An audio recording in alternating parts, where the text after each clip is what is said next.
I grew up in a home that knew a lot about Christianity. I think my parents did really well to keep me in the church and keep me around the church. But I think a lot of what I learned was just the rules of it and the traditions of it. And I think my parents had good intentions, but they were going through a lot of their own struggles in their marriage and raising 4 kids. So they weren't able to really, I think, guide me as much as they wanted to. So then I got to high school, and all I knew is that I didn't feel good. I didn't like not feeling good. And I was going to try to feel good. And so that was my main goal. And I wanted to get there however I could. And so kind of the first thing I did is, I wanted to have a big group of friends, because I thought if I had a lot of people who liked me, a lot of people who accepted me, that I would feel loved, I'd feel wanted, that I would no longer feel bad. And in my mind, I thought if I am the funniest, if I am the wildest, if I am the one doing the most of whatever we're doing, that I would gain their acceptance. And that ended up not being the case. What I found out very quickly is that, one, I felt really guilty about what I was doing. I didn't like lying to my parents. I didn't like the feeling of getting high. But I was doing it because I thought it would give me acceptance. But it didn't. The other thing that I thought would work was if I had something cool, right? If I had something that other people wanted, if I had something that other people really thought was cool, that I would gain their acceptance.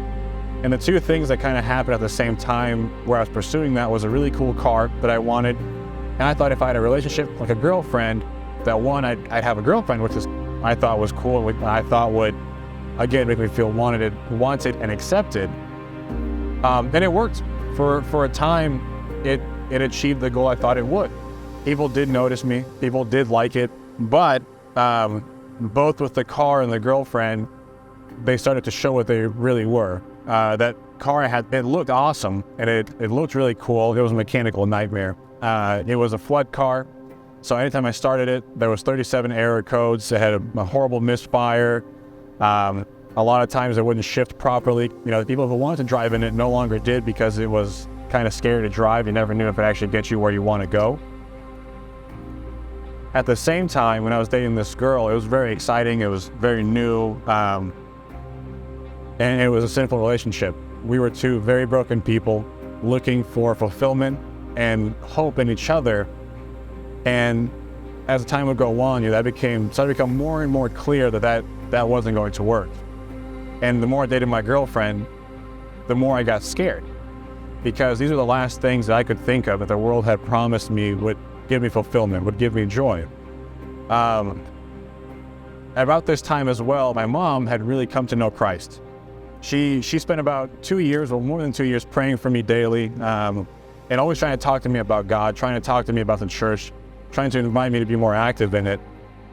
And, I had no interest in it. I was still hurt. I was really angry at the church because a lot of what I thought they had promised me never came to fruition. My family wasn't good. I wasn't feeling good.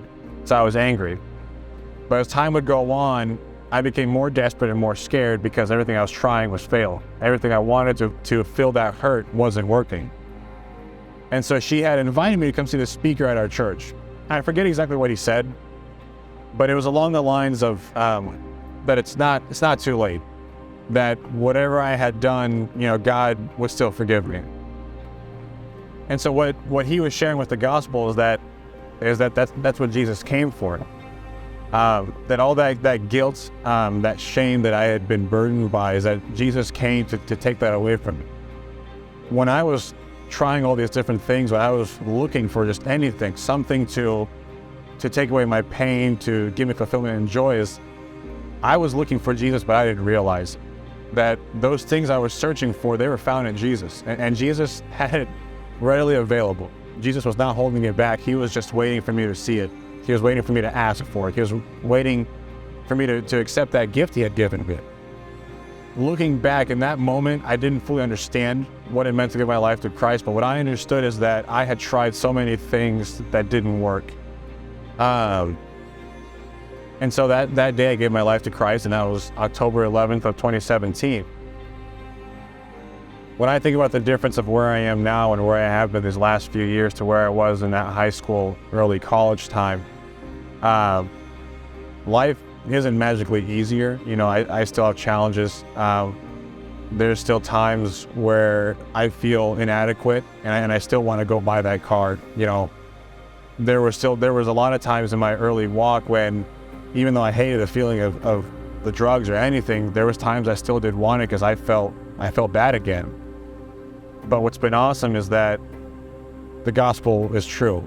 And the good news has been that whenever I get those feelings, whenever I feel inadequate, whenever I get temptation, whenever I'm hurt, whenever any of the things that I used to feel, I don't have to search. You know, God is there. The gospel is real. It's changed my life. It has really, really changed my life.